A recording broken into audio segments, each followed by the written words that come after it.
you very much. Good morning, ladies and gentlemen. I really hesitate to talk about tariffs and other barriers to trade in the cotton industry, especially in front of all these cotton people, manufacturers, traders, and so forth. But I've got good bodyguards, so if it gets too bad, I'll move on out. I'd like to do, before I get into tariffs, I would like to take a look at the overview of the policy situation, if you will, in the entire textile industry. On figure 1, you'll see kind of a simplified diagram from production of cotton on down to marketing, ginning, spinning. And I put over on the right-hand side a list of the most important policy variables that seem to be affecting the industry. I've counted about 20 of them. I know we're in the process of liberalization, but we still have, I think, about 20 major problems in the way of policy with regard to the industry. One of them, the 5 of them are, I think, the most important. 2 of them belong to the level of cotton production. One is variety control.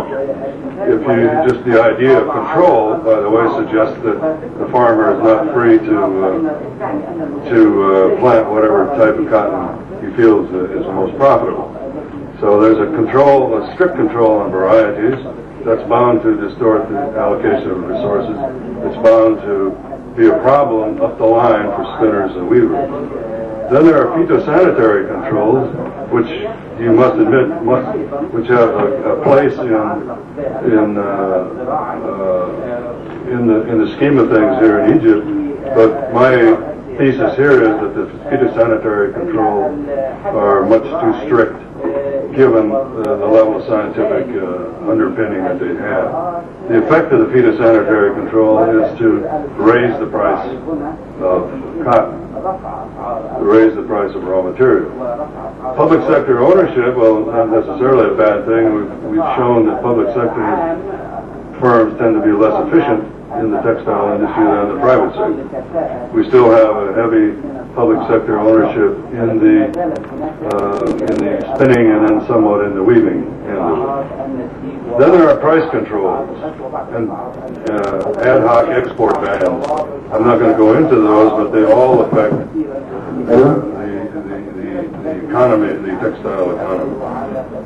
And finally, and I'll spend most of my time now talking about this in the next 10 minutes, about the high tariffs on imports of yarn, fabric, and the ban on ready-made garment imports. The effect of these policies is important and generally tends to reduce the welfare structure of the textile industry. Particularly, you'll see that it reduces the Egyptian consumers' welfare.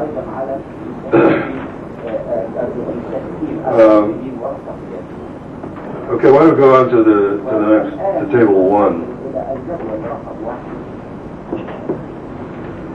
If you look here, if you can see it now, in the first column with an arrow sticking over it is the what we call the nominal rate of protection. That's the current rate of tariff.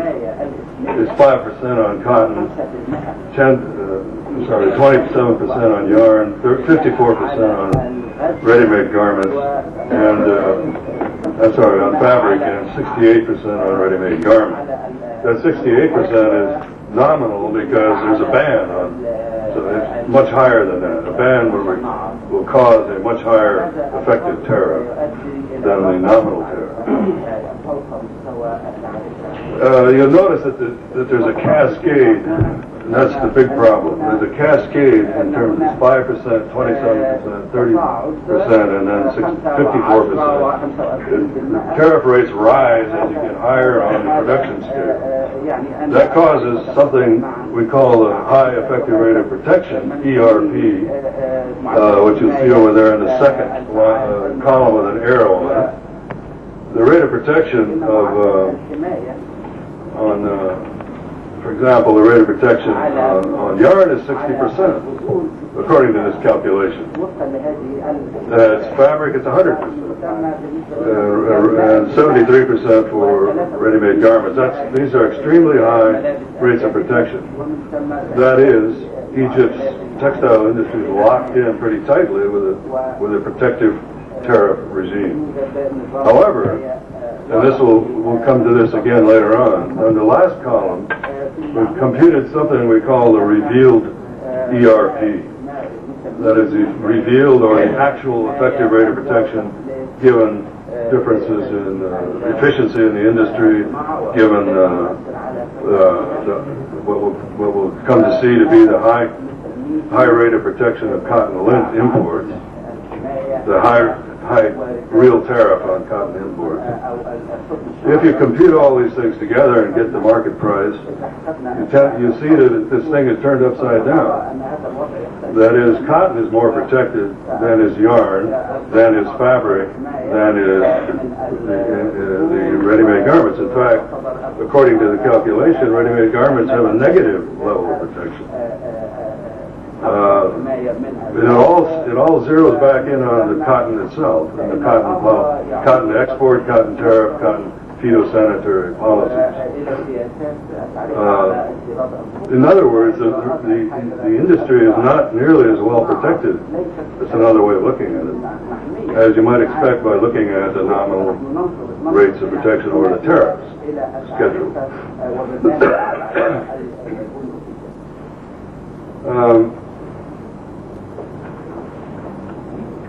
Let's take a look. Let's take the next figure.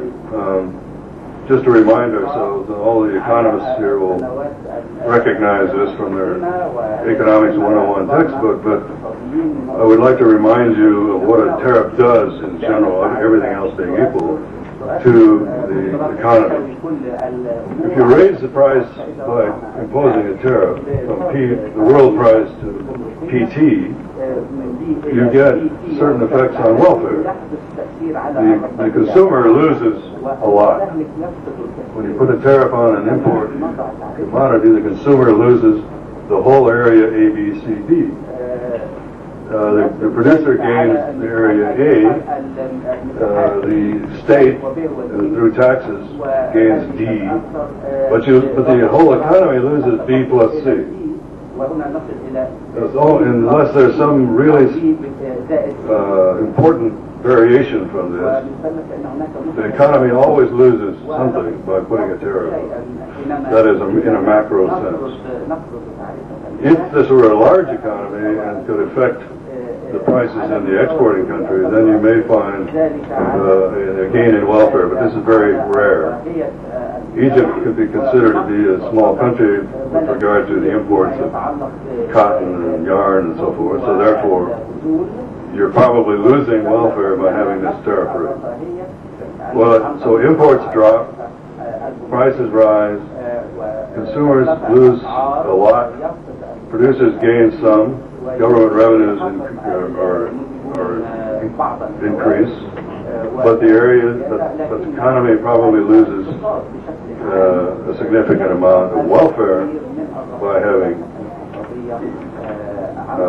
a tariff. Okay, then next one. Now we do have high, as you saw earlier, the second slide, we do have high tariffs here. But we also have the Egyptian exporters facing high quotas and tariffs in their export markets. Oh no, I'm sorry. Yeah, you're right.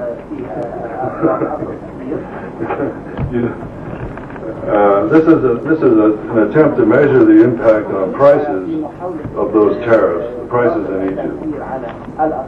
You see over on the far right, under what we call diagram 3, that is these are the prices in South Asia for the first bar is ready-made garments, second bar is fabric, third bar is yarn, and the last bar is cotton, raw cotton. This is what you might take as a competitively determined world price. If you put the tariff on top of it and go back to the first diagram, you have world price plus tariff. You see a pattern that's a similar pattern, but all prices are higher than the world price. Then we tried to measure the actual Egyptian domestic price. And it's it's not exactly, doesn't exactly reflect the diagram, the pattern in diagram 1, but it's pretty close.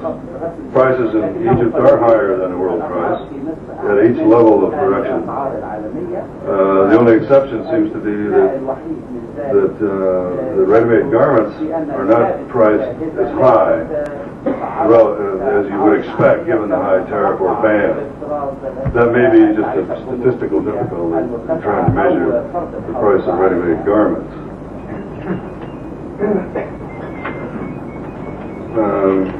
How am I doing on time?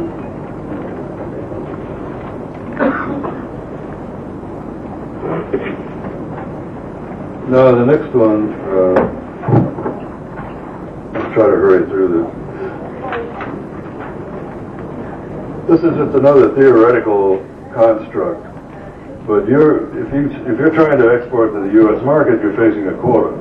That quota in turn is raising the price in the U.S. market relative to what would have happened without the quota. So in a sense, your higher prices, higher costs here in Egypt are offset by this quota. The quota raises the price in the European and the U.S. market and allows you to export, even without a temporary admission system or a duty drawback.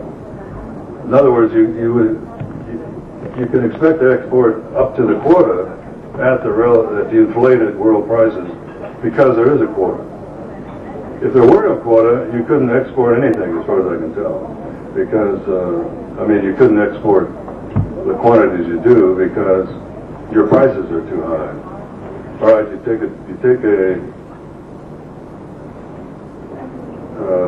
all right, I just wanted to have you put that in your mind, because the quota, while it sounds like it's a negative thing for Egyptian exporters, in fact it's a positive. It allows you to export more than you would have normally. Unless you get to the quota, unless you fill your quota, then you've got a problem. But we don't seem to have filled the quota, and maybe in the more recent years we may have, but not in the 96 through 99, 98 period.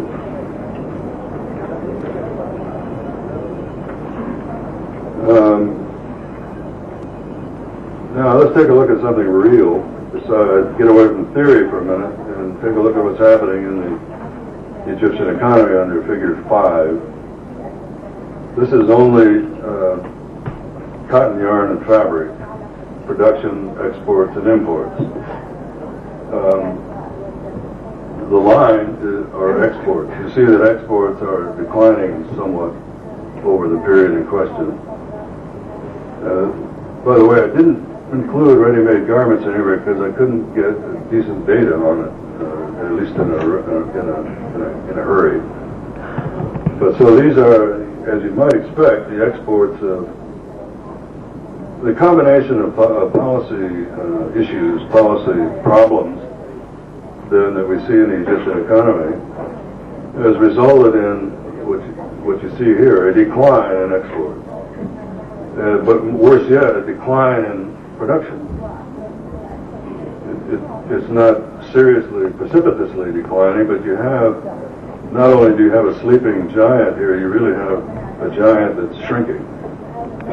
And the production side for exports and imports is rather disturbing. That in fact, there is a decline in production and a decline in exports. On the other side, you have an increase in imports. And nobody likes to think about that because it takes away jobs and it's substituting Indian and Chinese fabrics and yarns for what could be produced here in Egypt without any problem. And I think that is basically a result of this combination of 20 different rather negative policy issues that are facing the producers here. Okay, let me try to summarize. Well, one thing, it's a little bit surprising, I guess, because you've got very high protection rates, which should mean that you have guarded your production capacity and kept foreign kept foreign fabrics and yarns from coming in here, but you haven't. And why not? Because several reasons, but you have a temporary admission system which basically feeds the export side of your industry. But it leaves the bulk of the industry sort of stagnant. You have a large set of, your exports tend to be roughly 30 to 40% of the total production. It may be declining slightly. But temporary admission, while it helps somewhat, it doesn't help the bulk of the industry. And the imported yarn and fabric are competing with you successfully, according to these measures.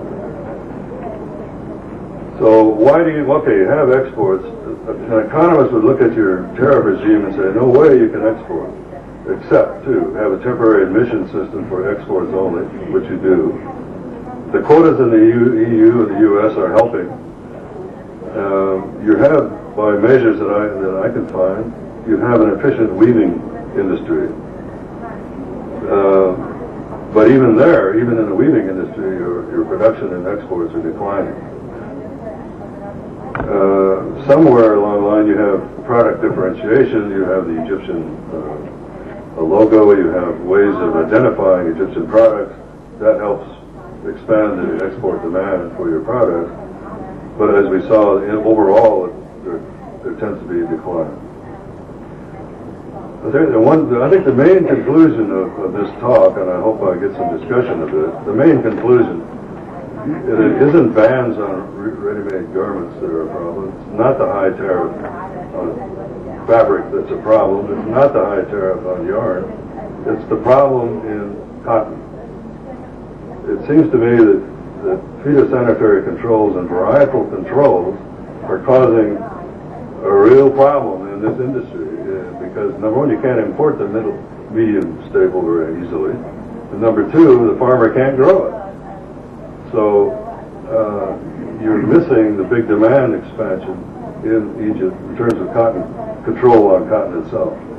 Another way to look at it is you've got an inverted pyramid. You've got a tremendous 45% rate of protection on cotton, which distorts the cotton production system. And then you got, at the other end, you've got ready-made garments being shipped out basically by importing fabric and yarn, producing garments and shipping them out without ever really getting into Egypt. It's a enclave industry. That's good for the people in the enclave industry, and it's good for people who work in it, but it doesn't affect positively the entire industry. Reducing tariffs to reasonable levels would improve the industrial situation. Ironically, people think they have to be protected, but as a matter of fact, it seems to me that if you reduce the tariff down to 15 or 20% at the max on a level basis, you start to see the dynamics of the local domestic industry begin to operate more efficiently.